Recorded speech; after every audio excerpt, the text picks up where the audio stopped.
Hello viewers, हम कर रहे हैं कक्षा 10वीं गणित की प्रश्नावली 3.4 का प्रश्न नंबर पहले का दूसरा वाला प्रश्न कर रहे हैं हम, और इसे हमें विलोपन विधि से करना है। तो इसका पहला प्रश्न भी हम आसानी से कर लिया है हमने, और इसके पहले के प्रश्न यदि आपने नहीं देखे हो तो चैनल पर देख सकते हो। डिस्क्रिप्शन में भी प्लेलिस्ट की लिंक दे रखी है, आप आसानी से देख सकते हो। तो इसे हल करेंगे तो यहाँ प्रश्न जो दे रखा है इसमें बहुपद दे रखे हैं 3x धन 4y बराबर 10 और 2x ऋण 2y बराबर 2। तो इसे हम हल करेंगे। तो इसे हल करने के लिए पहले बहुपद लिख लेंगे हम। जैसे पहला दे रखा है 3x धन 4y बराबर 10, इसे हम समीकरण 1 नाम दे देंगे। और जो दूसरा दे रखा है 2x ऋण 2y बराबर 2, इसे समीकरण 2 नाम दे देंगे। अब हमें तो विलोपन विधि का प्रयोग करना, और विलोपन विधि का प्रयोग करने के लिए किसी एक चर पद को विलोपित करना पड़ेगा। तो इस प्रश्न में, इस सवाल में 2 चर पद है। तो पहले वाले समीकरण में x और y 2 चर है, और दूसरे में भी x और y 2 चर है। तो यदि x वाले को हम विलोपित कर दें तो y वाले का हम मान निकाल सकते हैं। तो इसको विलोपन करने के लिए हमें क्या करना पड़ेगा कि दोनों चर पद समान करने पड़ेंगे। इसे समान करने के लिए हम यहाँ पर जो 2 है तो 2 का गुणा इस ऊपर वाले बहुपद में कर देंगे, और यहाँ जो 3 है 3 का गुणा इस बहुपद में कर देंगे। तो इससे क्या हो जाएगा कि x का मान बराबर हो जाएगा, क्योंकि 2 का गुणा 3 में करेंगे तो 2 तिया 6x हो जाएगा, और 3 का गुणा 2 में करेंगे तो 3 दूना 6x हो जाएगा। तो इसे करेंगे तो आप आसानी से समझ जाओगे। तो हम यहाँ लिखेंगे x के गुणकों को समान करने के लिए, x के गुणकों को समान करने के लिए समीकरण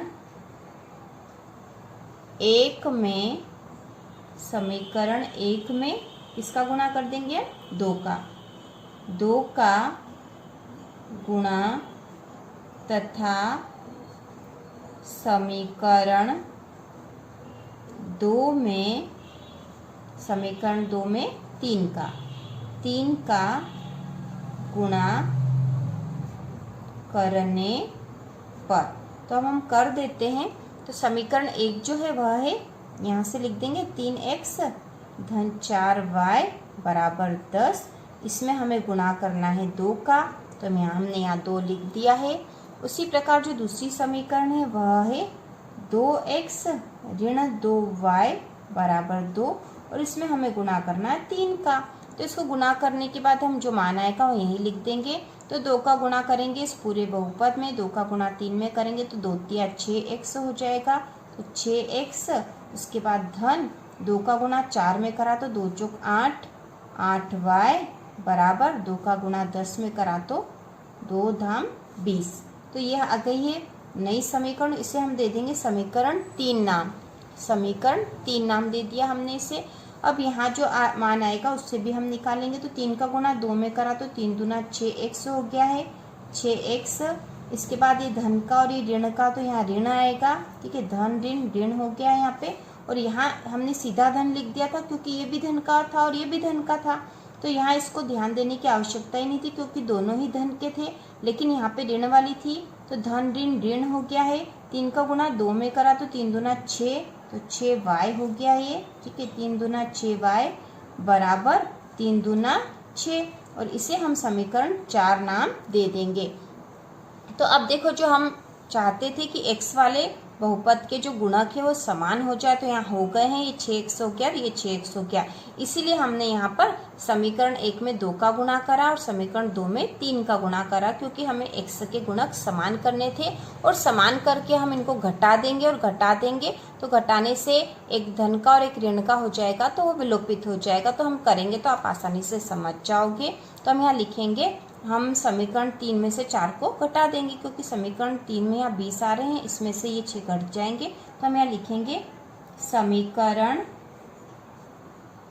3 में से समीकरण 4। ठीक है, समीकरण 3 में से समीकरण 4 को घटाने पर। तो घटा देंगे हम। तो समीकरण 3 क्या है, 6x धन 8y बराबर 20 और समीकरण 4 है 6x ऋण 6y बराबर 6। तो अब जब घटाते हैं इस प्रकार के बहुपद को तो उनके नीचे वाला जो बहुपद होता है जिसको घटा रहे हैं उसके चिन्ह बदल जाते हैं। तो ये धन का है तो ये हो जाएगा ऋण का, ये ऋण का था तो ये धन का हो जाएगा, और ये धन का है तो ये ऋण का हो जाएगा। अब इसको घटा देंगे तो ये देखो ये धन का है और ये ऋण का, तो दोनों आपस में कट जाएंगे।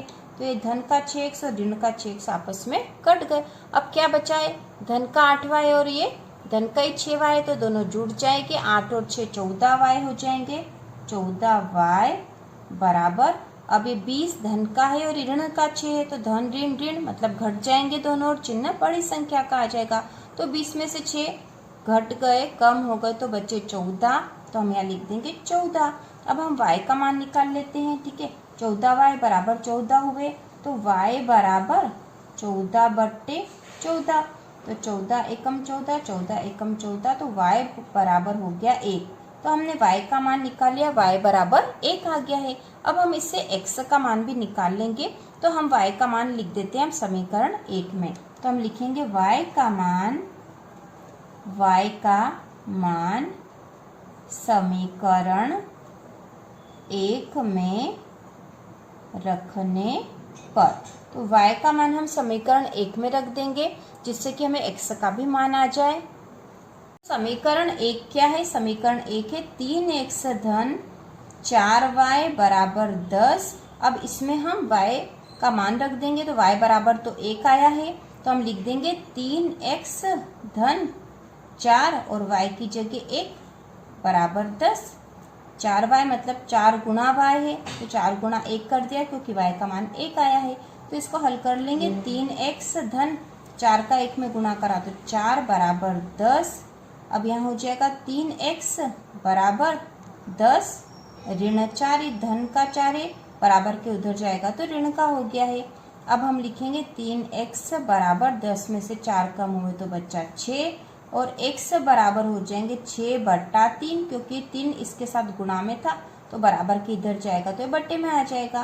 तो 3 एकम 3, 3 दूना 6, x बराबर हो गया 2। तो x का मान आ गया है 2 और यही हमारा आंसर हो जाएगा। हमारे x और y दोनों के मान आ गए हैं, तो x बराबर 2, y बराबर 1। इस प्रकार विलोपन विधि से x और y दोनों के मान हमने निकाल लिए हैं।